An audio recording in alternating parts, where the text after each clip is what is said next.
A very warm welcome back to your latest industry recap. From focus on Spirit Airlines to an aircraft retirement with an Asian airline and Etihad Airways developments, want to begin with the Abu Dhabi-based carrier, who have published their traffic statistics for January 2025, which represents to us the first month of the calendar year, and a pretty successful one, reflecting some strong performances, and certainly does continue the trend that was seen across 2024, where there were significant demand and improvements year over year. The company transported 1.7 million passengers during the 31 days. Now, this is up 18% from the same period 1 year prior, when the airline carried 1.5 million. Passenger load factors increased across the network as well, reaching 89%. This up 3 percentage points from January 2024. However, one of the most considerable improvements to the business year over year was significant increases in that all-important operating fleet. Etihad Airways finished last month with a fleet of now 98 aircraft, up 13 units from the 85 it had in January last year. The increase has allowed the airline to grow its route network to include more emerging markets, while also enhancing service to existing locations, upgauging wherever possible. The airline's passenger destinations grew from 69 last year to 73, reflecting the ambitious growth targets across the business, which are only set to continue. The airline is also expected to grow as more services launch, and Etihad has decided to really increase flights into other markets throughout the next, 12 months of this year. The company announced its Journey 2030 plan last year. Expanding the business on all fronts is really the core focus. This represents arguably its second major expansion since conception, the first being actually a failure. In the early 2010s, Etihad Airways outlined its growth plans by purchasing many new next-gen aircraft, anticipating considerable growth in the years to come. Unfortunately, the airline's growth estimates didn't align with the reality, and the aircraft purchases would come back to bite alongside poor investment choices in existing airlines that all had financial troubles.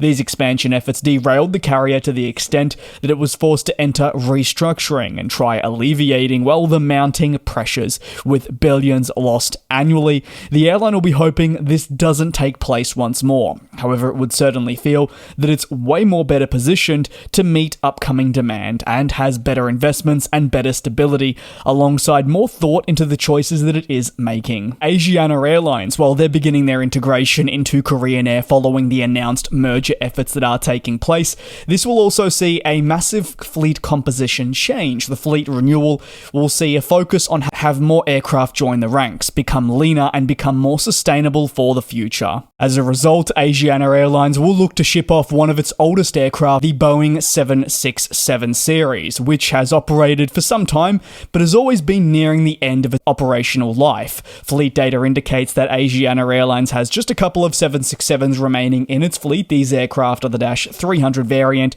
and averaging some 27.8 years of age, easily the oldest commercial aircraft in the airline's passenger fleet by also quite a considerable margin, but this aircraft will cease to exist by the next month in the airline's ops. Korean Air, which is integrating Asiana Airlines into its business, has long prioritized fleet renewal efforts and ensured that environmentally friendly and efficient aircraft were to be used in its operations, maybe at a more advanced rate than, say, your other typical company. However, with Asiana Airlines coming into the picture, Korean Air remains adamant that it imposes core business values and ideas on the airline to ensure that those synergies I speak of are felt business-wide as best as possible. Look, it's not going to be perfect right from the beginning. Airline mergers are incredibly complicated, and when you're looking at adding two powerhouse companies together, there are going to be some complexities. But if Korean Air can do their due diligence and put things such as fleet retirements in motion, commit to new aircraft, and get the basis of what it wants to look like in 5 years down pat now, it'll certainly thank itself. While the merger is taking shape, again, I'll reiterate that a complete integration is going to take time. There are going to be many obstacles, and it will be a lengthy process. The carriers have needed to adjust their terms on numerous occasions to ensure that they actually get regulatory approval in certain parts of the world. They want to make sure they're compliant, and this has seen contracts amended on several occasions. Moving forward, aircraft like the A321neo series will be pivotal to Asiana Airlines' operation. A more modest single-aisle jet like this one offers considerable efficiency in daily flying. By contributing to the introduction of planes such as these into the business, Korean Air and Asiana argue that there'll be simplicity right across the group, which should see greater benefits from the likes of maintenance to even crew, with fewer aircraft to make the composition less complex. For example, Korean Air has long focused on Boeing-produced aircraft, and that reliance is continuing with planes such as the 737 MAX and 787, among others. However, importance is now also being placed on types such as Airbus ones. In preparation for the integration I speak of, Korean Air has been forced to look into the Asiana Airlines business, which heavily relies on next-generation planes from Airbus. Notably, I'm talking about the A350-900. Korean Air has now purchased the 350. 33 of these aircraft have been put on order as part of growth and simplification efforts for the broader business. On to the final story, and Spirit Airlines has provided an essential update for its ongoing restructuring efforts to try and turn around the US-based carrier. The company continues to advance and has concluded a restructuring process that will position the airline for long-term success. Transformative efforts that involve restructuring have become a more common theme across our industry following the decimation of businesses caused by the COVID-19 pandemic. In other cases, what the pandemic also highlighted was the many challenges that specific airline operations were facing that maybe were being potentially ignored. The writing may have been on the wall for quite some time, but nothing was really done about it. Based on current estimates, Spirit Airlines expects to exit all restructuring efforts by the end of the first quarter of this year, allowing the company to continue operating for the remainder of the calendar year in a more positive manner.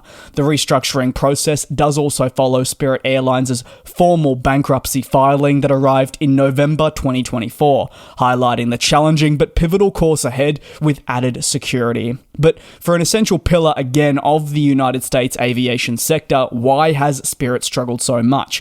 Well, many would point to one of the breaking points, which was the formal rejection of its planned merger with JetBlue after not just deliberation, but a lengthy trial. In July 2022, you may recall that these two airlines announced their intent to merge, a decision that ultimately followed Frontier's previous attempts. It was a bit of a love triangle for a little bit. These merger aspirations saw a three-way battle for the acquisition, with eventually JetBlue outbidding Frontier, but there were very immediate concerns presented about regulatory processes of the deal and whether this would get over the line.